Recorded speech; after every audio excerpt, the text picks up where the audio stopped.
Hello అండి. ఎలా ఉన్నారు? టైం చూసారు కదా! ఎర్లీ మార్నింగ్ 3:15 అనమాట. లేచి రెడీ అయిపోయి ఎయిర్‌పోర్ట్‌కొచ్చేసాను. ఇది మన హైదరాబాద్ ఎయిర్‌పోర్ట్ ఎంత క్రౌడెడ్‌గా ఉందో చూసారా? నేను గమనించిందేంటంటే మాక్సిమం మార్నింగ్ టైంలోనే ఎక్కువ క్రౌడెడ్‌గా ఉంటుందండి. మన వాళ్ళు మార్నింగ్ ఫ్లైట్సే ఎక్కువ ప్రిఫర్ చేస్తారేమో అనిపిస్తుంది. ఎందుకంటే వేరే టైమ్స్‌లో ఇంత క్రౌడ్ అయితే ఉండదు. అండ్ డిపార్చర్స్ కూడా చాలా ఉంటాయి మార్నింగ్ వేరే ఎయిర్‌పోర్ట్స్‌తో కంపేర్ చేస్తే. మరి ఈరోజు ప్రయాణం ఎక్కడికి అంటే జస్ట్ 2 బుజ్జి బుజ్జి సెక్టర్స్ అండి. ఇలా హైదరాబాద్ నుంచి మదురైకెళ్ళి, అలా మదురై నుంచి తిరిగి వచ్చేయడమే అనమాట.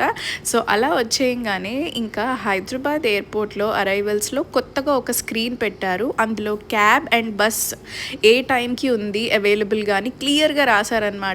కంపెనీ నేమ్స్ అండ్ దాన్ని ఆన్‌లైన్ బుక్ చేసుకోవాలా, అక్కడే బుక్ చేసుకోవాలా అని క్లియర్‌గా టైమింగ్స్ ఇచ్చారు. ఫేర్స్‌తో సహా. నాకైతే బాగా యూజ్‌ఫుల్ అనిపించింది. అండ్ తిరిగి రాంగానే ఇదిగోండి ఇలా కన్నీ నన్ను రిసీవ్ చేసుకుంది.